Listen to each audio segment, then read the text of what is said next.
ಜನವರಿ 2ರಂದು ಹೊಳಲ್ಕೆರೆ ಪಟ್ಟಣದ ಸಂವಿಧಾನ ಸೌಧದಲ್ಲಿ ರಾಜ್ಯ ಸರ್ಕಾರದ ಜನತಾ ದರ್ಶನ ಕಾರ್ಯಕ್ರಮವನ್ನು ಅದ್ದೂರಿಯಾಗಿ ಕೈಗೊಂಡಿದೆ. ಜನರು ಸರ್ಕಾರಿ ಪ್ರಯೋಜನಗಳನ್ನು ಪಡೆದುಕೊಳ್ಳಲು ಜನತಾ ದರ್ಶನದಲ್ಲಿ ಪಾಲ್ಗೊಳ್ಳಬೇಕು ಅಂತ ಶಾಸಕ ಡಾಕ್ಟರ್ ಎಂ ಚಂದ್ರಪ್ಪ ಸಾರ್ವಜನಿಕರಿಗೆ ಕರೆ ಕೊಟ್ಟರು.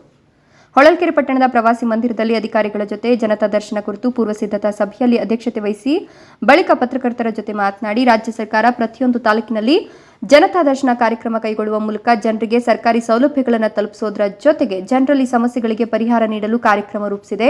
ಹಾಗಾಗಿ ಜನವರಿ 2ರಂದು ಪಟ್ಟಣದಲ್ಲಿ ಹಮ್ಮಿಕೊಂಡಿದ್ದು ಪ್ರತಿಯೊಂದು ಇಲಾಖೆಯ ಸೌಲಭ್ಯಗಳನ್ನು ಜನರಿಗೆ ವಿತರಣೆ, ಹೊಸ ಕಾಮಗಾರಿಗೆ ಶಂಕುಸ್ಥಾಪನೆ, ಹೊಸ ಕಟ್ಟಡ ಉದ್ಘಾಟನೆ, ಸಂಘಗಳಿಗೆ ಅನುದಾನ ವಿತರಣೆ, ಗಂಗಾ ಕಲ್ಯಾಣ ಯೋಜನೆಯ ಪೈಪ್ ವಿತರಣೆ, ಕುಡಿಯುವ ನೀರಿನ ಕಾಮಗಾರಿಗೆ ಚಾಲನೆ ಸೇರಿದಂತೆ ವಿವಿಧ ಕಾರ್ಯಕ್ರಮಗಳನ್ನು ಕೈಗೊಳ್ಳಲಾಗುತ್ತಿದೆ ಅಂತ ಹೇಳಿದರು. ಇನ್ನು ಈ ಸಂಬಂಧ ಮಹಿಳಾ ಮತ್ತು ಮಕ್ಕಳ ಕಲ್ಯಾಣ ಇಲಾಖಾ ವ್ಯಾಪ್ತಿಯ 100 ಸಂಘಗಳಿಗೆ ತಲಾ 2 ಲಕ್ಷ ರೂಪಾಯಿ ಅನುದಾನ ವಿತರಣೆ, ತೋಟಗಾರಿಕೆ ಇಲಾಖೆಯಿಂದ ಸೋಲಾರ್ ಪೈಪ್, ಬೀಜಗಳ ಕಿಟ್, ತೆಂಗಿನ ಗಿಡ ವಿತರಣೆ ಮಾಡುತ್ತೇವೆ. ಕೃಷಿ ಇಲಾಖೆಯಿಂದ ತುಂತುರು ಪೈಪ್, ಆತ್ಮಹತ್ಯೆ ಮಾಡಿಕೊಂಡಿರುವ ರೈತರಿಗೆ ಪರಿಹಾರ ವಿತರಣೆ ಮಾಡುತ್ತೇವೆ.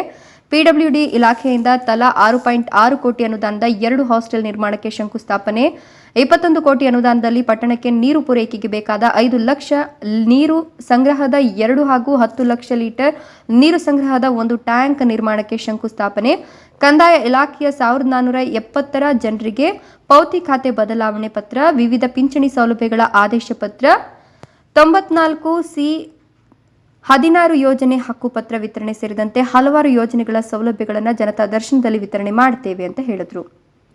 ಕಾರ್ಯಕ್ರಮದಲ್ಲಿ ಜಿಲ್ಲಾ ಉಸ್ತುವಾರಿ ಸಚಿವ ಡಿ ಸುಧಾಕರ್ ಬೆಳಗ್ಗೆಯಿಂದ ಸಂಜೆ ತನಕ ಜನರ ಜೊತೆಯಲ್ಲೇ ಇರ್ತಾರೆ. ಹಾಗಾಗಿ ಸರ್ಕಾರಿ ಕಾರ್ಯಕ್ರಮವನ್ನು ವ್ಯವಸ್ಥಿತವಾಗಿ ನಿರ್ವಹಿಸುವ ಹೊಣೆಗಾರಿಕೆ ಇಲಾಖೆ ಮುಖ್ಯಸ್ಥರ ಮೇಲಿದೆ. ಅಸಡ್ಡೆ ಮಾಡಿದಲ್ಲಿ ಕಠಿಣ ಕ್ರಮ ಎದುರಿಸಬೇಕಾಗುತ್ತದೆ ಅಂತ ಎಚ್ಚರಿಸಿದರು. ತಹಶೀಲ್ದಾರ್ ಬಿಬಿ ಫಾತಿಮಾ, ಬಿಇಒ ಶ್ರೀನಿವಾಸ್, ಮುಖ್ಯಾಧಿಕಾರಿ ಎ ವಾಸಿಂ, ಕೃಷಿ ಸಹಾಯಕ ನಿರ್ದೇಶಕ ಮಂಜುನಾಥ್, ಸಿಡಬ್ಲ್ಯೂ ಮಂಜುನಾಥ್ ಹಾಗೂ ಸಿಡಿಪಿಒ ಮಂಜುನಾಥ್, ತೋಟಗಾರಿಕೆ ಸಹಾಯಕ ನಿರ್ದೇಶಕ ಕುಮಾರ್ ನಾಯ್ಕ್, ಎಂಜಿನಿಯರ್ ಕಾಂತರಾಜ್, ಎಪಿಎಂಸಿ ಕಾರ್ಯದರ್ಶಿ ಸುರೇಶ್, ಟಿಎಚ್ಒ ರೇಖಾ, ಹಿಂದುಳಿದ ವರ್ಗಗಳ ಇಲಾಖಾ ಸಹಾಯಕ ನಿರ್ದೇಶಕ ಪ್ರದೀಪ್ ಕುಮಾರ್, ಬಿಸಿಎಂ ಸಹಾಯಕ ನಿರ್ದೇಶಕರಾದ ಕುಮಾರಸ್ವಾಮಿ ಸೇರಿದಂತೆ ವಿವಿಧ ಇಲಾಖಾ ಸಿಬ್ಬಂದಿಗಳು ಉಪಸ್ಥಿತರಿದ್ದರು. S Vedamurthy, NKS TV 4, Holalkere.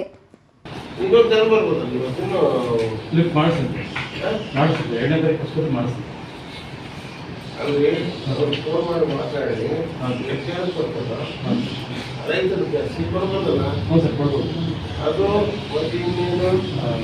ತೆಂಗು ಬೆಳೆಗೆ ಔಷಧಿ ಇವು ಬಂದವಲ್ಲ ಸೋಲಾರ್ ಪಂಪ್